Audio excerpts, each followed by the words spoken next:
Ya estamos junto a ustedes nuevamente en tu conexión matinal. Fíjese que estamos con nuestra querida abogada Paola Vidal de Abogados con V.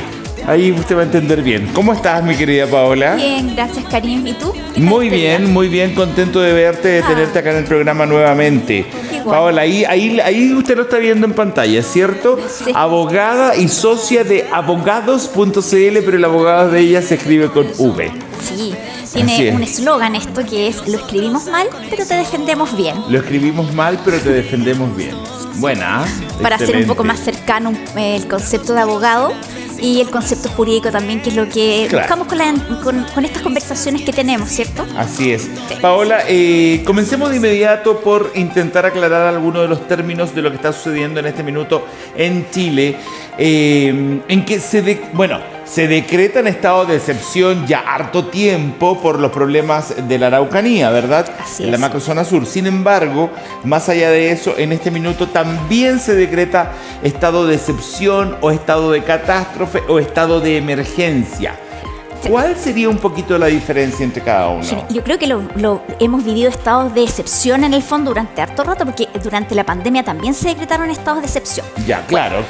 Primero Es comentarles que esta constitución de bolsillo que yo tengo acá, que es una monada, ¿cierto?, es la que establece nuestros derechos, ¿cierto?, nuestras garantías constitucionales vinculadas a la naturaleza del ser humano. Bueno, los estados de excepción constitucional, tal cual como lo señalan en el fondo, son mecanismos, ¿cierto?, que establece la propia Constitución para ciertos momentos donde hay alteración del orden público, donde puede haber eventualmente una guerra externa, puede haber una conmoción interna o pueden haber distintas situaciones, ¿cierto?, que alteren esta orden, estos derechos y estas garantías. ¿Ya? La regla general, hablamos de estados de excepción en el fondo, por lo que yo señalaba, ¿cierto? Y existen 4 estados de excepción, ¿ya? Uno, el estado de asamblea, ¿cierto? Después tenemos el estado de sitio, el estado de emergencia, que fue el que se decretó durante la pandemia, y el estado, en el fondo, de calamidad o catástrofe, que es el que estamos viviendo ahora, o el que se decretó ahora por parte del presidente Boric. Ya, entonces, aclaremos una cosa. Un estado de excepción es cualquiera de estas fórmulas. Sí. El estado de excepción son los 4. Sí. La excepcionalidad está en los 4. Sí, porque ellos alteran en el fondo la regularidad de los derechos que tenemos, ¿cierto? Son de excepción a la regla. Claro, tenemos libre locomoción, libre movilidad, tenemos libertad absoluta en el fondo. Ya. Y esto lo que viene por situaciones excepcionales, alterar esos derechos en normalidad por un bien superior, que es súper importante decirlo.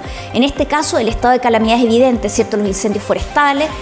Y porque además el Estado necesita hacerse de ciertas herramientas legales, ¿cierto?, para que le permitan distinto accionar. Entonces recurre a estos estados de excepción, en el fondo, dependiendo de lo que esté pasando, ¿cierto? En este caso, calamidad pública, como el caso de los incendios, para tener en el fondo, para poder restringir o limitar ciertos derechos. Ya, Paola, a ver, volvamos a decirlo. Todos son estados de excepción, pero nómbrame los 4.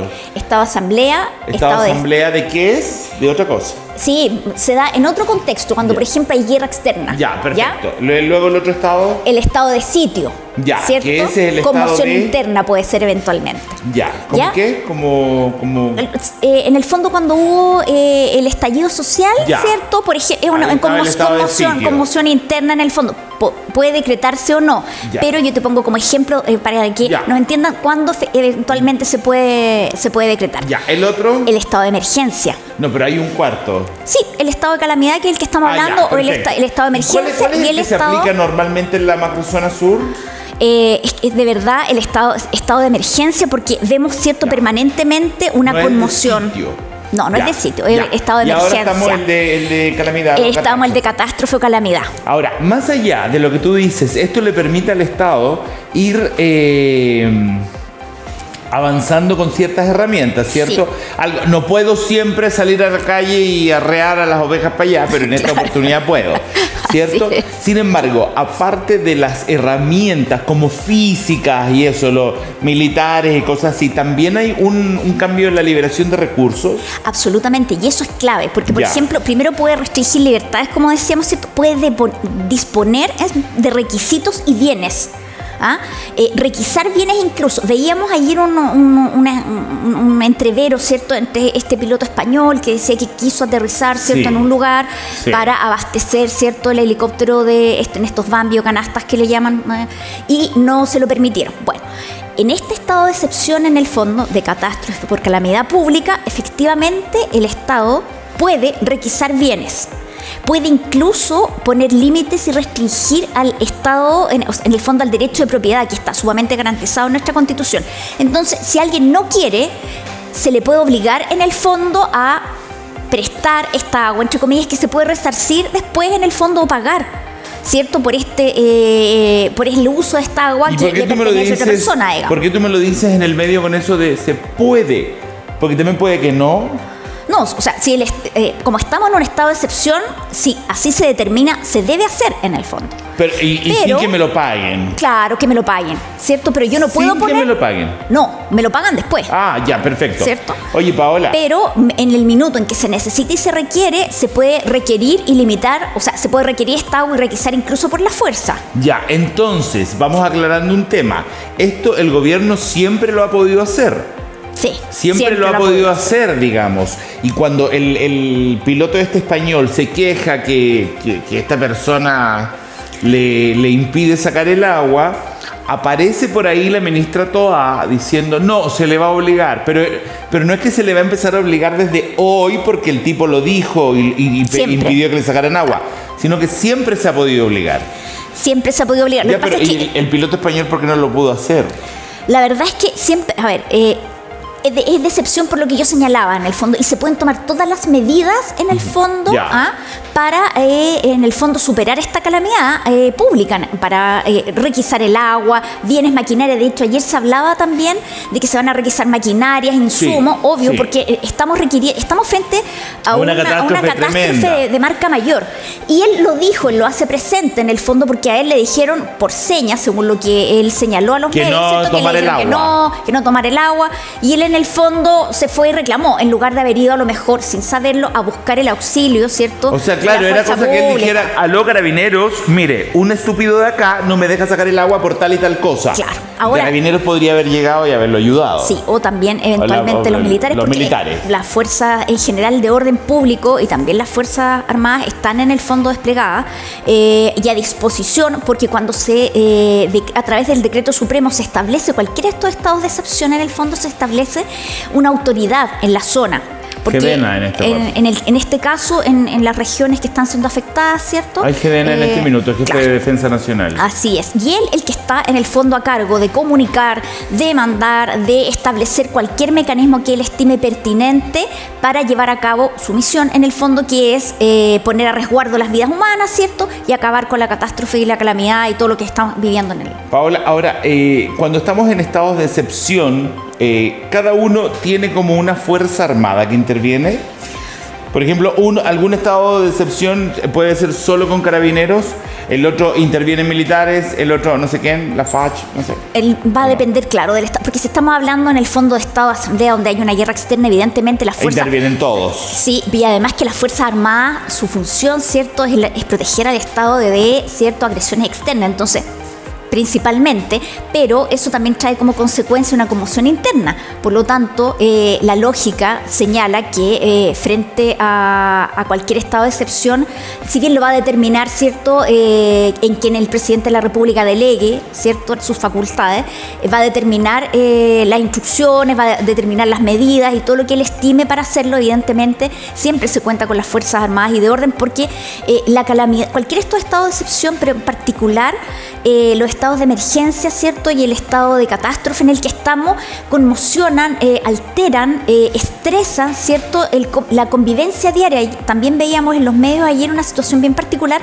que había civiles vigilando, ¿cierto?, los caminos, y todo porque siente que su derecho de propiedad, ¿cierto?, el derecho a la vida, el derecho a la seguridad, está alterado y está puesto en riesgo producto de esta situación, porque además ya se sabe que estos incendios, ¿cierto?, han sido provocados por Sí, lo claro. que andan patrullando, lo que en realidad no corresponde a los civiles, ¿cierto?, sino que corresponde a las Fuerzas Armadas y de orden.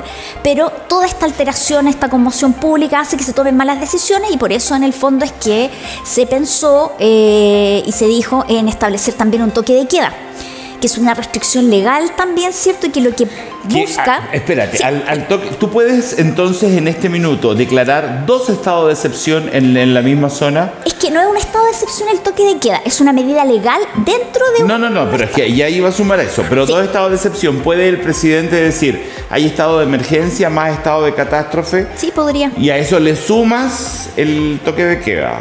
Claro, que es una medida legal, ¿cierto? Que lo que busca es proteger la vida y la salud, ¿cierto?, de las personas, solicitando en el fondo, por decirlo de alguna manera, obligándola a que se queden en sus casas bajo ciertas condiciones, ciertas franjas horarias en general. ¿Qué busca en el fondo?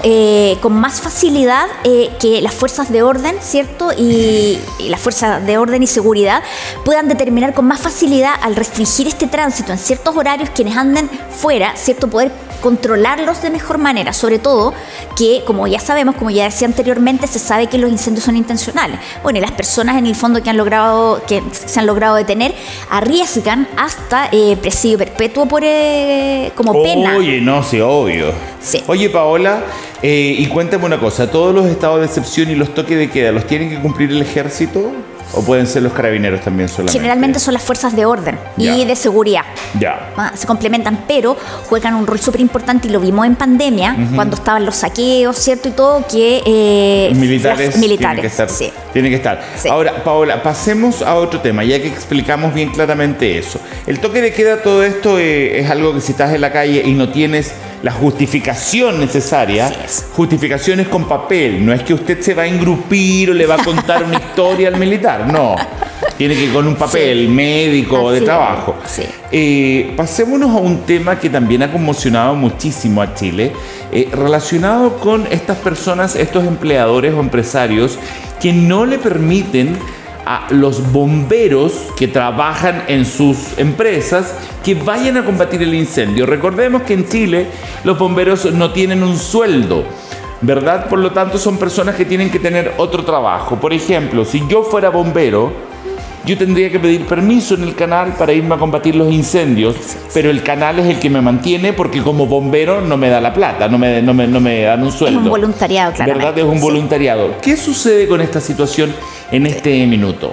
Es importante decir que a partir del año 2006 se incorporó en el Código del Trabajo, ¿cierto?, un articulado que es el artículo 66 ter, que claramente establece que los voluntarios, en el Ya. fondo bomberos, ya sea que su empleador sea el Estado y se rijan por el estatuto administrativo, o por el Código del Trabajo, si es que es un privado su empleador, está obligado a permitirles en el fondo que concurran a una emergencia. O sea, si yo trabajo de Sí. secretario en el ministerio tanto, me tienen Y que soy permitir bombe- igual. me tienen que permitir y si ir soy corriendo. secretario en la clínica tanto, también me tienen que... También. Ya, perfecto. Así es. Ya. Por lo que, pero lo complejo de esto es que hubo que en el fondo dictar una ley o una norma, ¿cierto?, que se incorporó en el Código del Trabajo, porque esto parece de sentido común, parece muy obvio, ¿cierto?, que si yo estoy combatiendo los incendios, ¿cierto?, que si soy un voluntario que no me pagan y todo, que mi empleador además me limite este voluntariado, resulta de poco sentido común, como decía. Entonces, bueno, hubo que establecer poca una humanidad. norma de poca humanidad, de poca empatía, bueno. Pero el tema es que hubo que establecer esta normativa y señalar en el fondo, en este numeral que yo digo, el 66 ter, que dice específicamente que el empleador, no importa el estatuto que lo rija, ¿cierto?, sea el Estado o sea un privado, tiene que darle la facultad y no puede descontarle esas horas, esos días, en este caso, que esté sirviendo como voluntario. Claro, o sea... Tampoco lo puede despedir. Claro, Ojo. pero el bombero lo sabe, ¿tú crees? Porque ¿qué pasó el otro día? Que no, que había que empezar a retirarse porque los empleadores le decían a los voluntarios bomberos que no podían ir a apagar el incendio porque tenían que trabajar. Por eso es importante que estas instancias son súper importantes, señores bomberos. Si ustedes no lo saben, ahora Ponga lo saben. atención, señor bombero, ahora ponga lo atención sabe. al programa. Sí, le puede decir a su empleador, citarle incluso el artículo, ¿cierto? Citarle incluso un dictamen de la Dirección del Trabajo que se explaye en este sentido y señalar que usted tiene por ley este permiso en el fondo para ir a combatir el incendio, no importa cuánto demore, ¿cierto?, en hacer esta labor. Su empleador no le puede descontar remuneración y tampoco lo puede despedir. porque hay una causal particular en el Código del Trabajo, ¿cierto? Que si yo me ausento intempestivamente del trabajo, me pueden despedir. Si no concurro por 2 días seguidos, o 2 lunes en el mes, o 3 días en el mes, ¿cierto? También puedo ser desvinculado. En este caso, está amparado por esta normativa especial, que si yo tardo muchos días, mi empleador no me puede despedir por esa causa y no me puede descontar. ¿Quién me da el certificado de eso?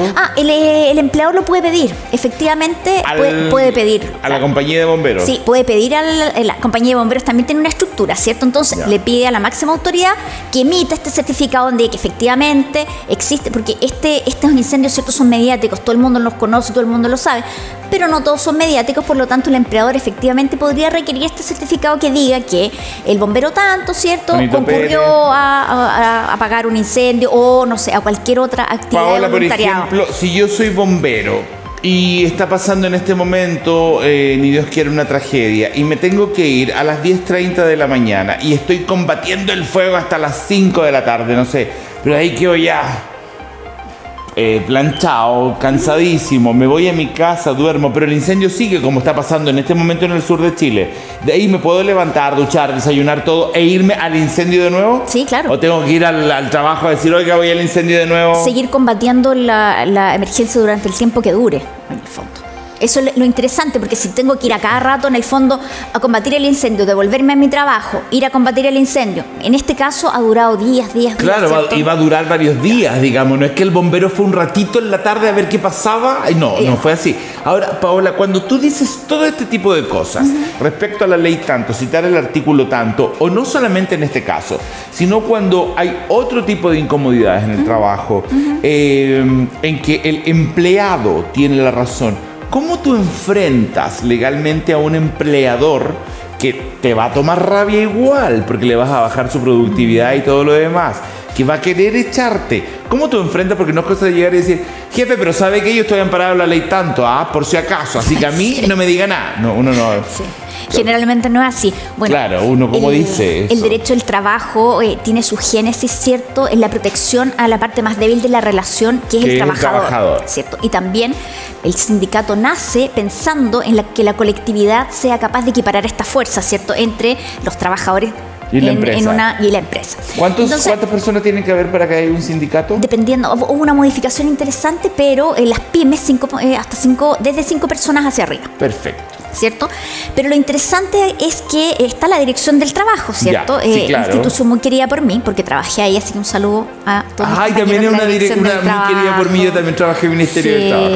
En el Ministerio del Trabajo y en la Dirección del Trabajo, sí. Ya. Entonces, claro, es real lo que tú dices, que uno como trabajador es complejo ir donde su empleador y decirle, oiga, mire, decirle aquí tengo el Código del Trabajo, ¿cierto? Y aquí dice, ya. Pero yo lo que puedo hacer, ¿cierto?, es ir a la Dirección del Trabajo, ¿cierto? Y comentarle a la Dirección del Trabajo lo que estoy viviendo como trabajador, para que la Dirección del Trabajo vaya y fiscalice este incumplimiento a la norma laboral. Y lo interesante de esto es que esta denuncia que yo hago para que se fiscalice, la puedo pedir con identidad reservada, no con anonimato, porque yo no puedo hacer una denuncia anónima sin dar el RUT, sin dar mis datos, ¿cierto? Pero aclara eso igual, aclara. Sí. Cuando uno va a hacer una denuncia, uno dice, no, pero es que quiero ser anónimo, no le voy a decir ni mi nombre. Lo que puede decir no tiene seriedad, no tiene lógica. Claro, es identidad reservada. Identidad reservada. El denunciado no sepa que usted lo denunció. Así es. Pero el inspector que le recibió la denuncia tiene que saber con quién habla. Por supuesto, tiene que saber su situación, cómo pasó, cómo lo vivió, qué eventualmente derechos están siendo vulnerados, ¿cierto? O qué garantías constitucionales incluso pueden estar siendo vulneradas. Entonces el fiscalizador, ¿cierto?, día y hora en que el trabajador le diga que es mejor para ubicar a su empleador, ¿cierto? Perfecto. Va a presentarse ahí, va a pedir cierta documentación, y dentro de esa documentación casualmente va a estar la solicitud del contrato y de todos los, ¿cierto?, anexos de contrato, liquidaciones de sueldo y demás documentación pertinente, ¿cierto?, del trabajador que denuncia. Así que denuncien o pidan en las fiscalizaciones con tranquilidad, porque la Dirección del Trabajo en eso y los fiscalizadores tienen el tino y el criterio para no llegar, por supuesto, voceando el nombre del trabajador que hizo la denuncia o pidió la fiscalización. Paola, a todo esto ya es una opinión un poco más política la que te voy a preguntar, pero ¿por qué pasa que en el estado de catástrofe, ¿por qué pasa que cuando se quiere sacar el agua, el privado dice no, y después el gobierno va a decir, no, es que usted tiene que entregarla porque es una obligación. Ya, ahora sí. Además, ese privado debe tener la cabeza pero metida abajo de la tierra, de la vergüenza que debe tener por no haber permitido sacar agua. Que lamentable que en este minuto no tengo el nombre, si no lo hubiera dicho con nombre, apellido y ruta el caballero. Y por otro lado, también, ¿por qué sucede que después que bomberos pasa que les dicen, usted no puede seguir combatiendo el fuego porque yo no le he dado permiso como empresario? ¿Por qué todo el gobierno llega tarde? ¿Por qué no lo dice al tiro? Por si acaso los bomberos pueden estar afuera y por si acaso todos los que sean dueños de una piscina, un lago, un tanque, tienen que entregar el agua. ¿Por qué llegan y lo dicen después que pasó? A ver, o no andan con un carabinero al lado que digamos que les vaya diciendo, bueno, es que tampoco nadie se imagina tanto pontón que hay. Entiendo que ayer o antes de ayer recién, efectivamente el ministro subrogante señaló efectivamente que las empresas que no permitieran, ¿cierto?, a los bomberos ir a realizar su labor, sí, se arriesgaban a multas que iban entre los 3.700.000 más o menos, así con el multero en la mano. Para el empleador que no permite. El multero en la mano. No, mi multero querido, bueno, se llama de otra manera, pero de cariño le decíamos el multero. Bueno, el tema es que yo creo que primero los estados de excepción son complejos de determinar en el fondo, porque estamos restringiendo garantías constitucionales. ¿Cierto? Yo creo que a ningún gobierno le gusta andar en estado de excepción, claro, de estado de excepción, andar restringiendo a todo el mundo, claro, por algo. Por lo mismo. Entonces, pero yo creo que es mejor en este caso ponerse colorado una pura vez, ¿cierto? Y decir al tiro todo, mire, vamos a decretar estado de excepción, ¿cierto?, de catástrofe por calamidad pública, y significa para los privados, los particulares, tal cosa, y significa tal otra, y las facultades son amplias, claro, las facultades son amplias, entonces se pueden limitar el derecho de dominio, se pueden requisar bienes, sería bueno, pero yo creo que también los medios cumplen esa tremenda labor que es informar bien para que las personas que nos están viendo, ¿cierto?, o que se están informando a través de otros medios, sepan cuáles son sus derechos, cuáles son las restricciones que implican estos estados de excepción, y puedan con toda, ¿cierto?, la pachorra del mundo ir o a la dirección del trabajo, ¿cierto?, el señor bombero que no le están permitiendo ir a su voluntariado, o en el fondo, como lo hizo este piloto español, decir, ¿sabe qué? Yo quería ir a tomar agua de este estanque, ¿cierto?, y no me lo permitieron. Que lo puedan hacer con toda la tranquilidad y con toda la seguridad, sabiendo que los ampara la ley, sabiendo que al estar restringido o limitadas ciertos derechos, se pueden hacer y se pueden tomar estas medidas. Ya sabe usted por qué es tan importante que en este país tengamos educación cívica en los colegios. Ya sabe usted por qué es tan importante que, independiente de lo que le diga o no le diga el gobierno, la televisión o lo que sea, es importante que usted lea, que usted se informe, que usted busque en qué situación está parado, para que sepa cuáles son sus derechos y sus deberes. Porque yo me imagino, Paola, que más allá, que ahora sí sabemos que existe obligatoriedad de parte de los ciudadanos privados de tener que entregar agua frente a una emergencia, igual en ese momento el incendio avanzó cuando el tipejo no le permitió al piloto tomar el agua. Y también sabemos que es un estrés para los bomberos que ya lo están pasando por el incendio, pero que a eso se le suma el estrés de empleadores que no les permiten ir al siniestro. Sí. Pedimos, yo creo... Pero entonces para eso tuvo que armarse un escándalo en el país. Pedimos un poco de comprensión, ¿cierto? Más allá de la norma, yo creo que es un tema de sentido común, de la norma, ¿cierto? Claro. Pedir un poco de empatía en ese sentido con nuestros compatriotas siempre, ¿cierto? Que están en una situación extrema, lo perdieron todo. Sí, entonces, está muy grave la situación. Sí. De hecho, así no hubiese norma, ley. Si usted tiene un trabajador que es bombero, déjelo que vaya. Lo necesitamos con urgencia. Hay bomberos de muchos otros países aquí intentando ayudar. Hay gente de España, justamente uno de los de México. Llegó gente de Venezuela, hay gente de Colombia. Entonces, seamos un poco más empáticos con el tema. Y por otro lado, si usted tiene una piscina y su sector no se está quemando y nada, y ve que viene un helicóptero que puede salvar vidas, la casa de alguien, gente anciana, niños desprotegidos, déjelo que saque agua. ¿Qué le está pasando? Si por algo tiene piscina también, porque tiene la plata para tenerla. Cierto. Digamos, no estamos hablando de una persona que vive en una media agua que tenga una piscina. Y si estamos hablando de una empresa, con mayor razón. Sea más empático, porque puede que a usted mismo le pase en cualquier minuto de la vida. Sea más empático. Es lo que mejor podemos hacer todos los seres humanos por mejorar el mundo. Sí. Paola, gracias. Gracias a ti, Karim. Y un saludo a todos nuestros compatriotas que hoy día están sufriendo en lo físico, en lo emocional, están teniendo momentos duros.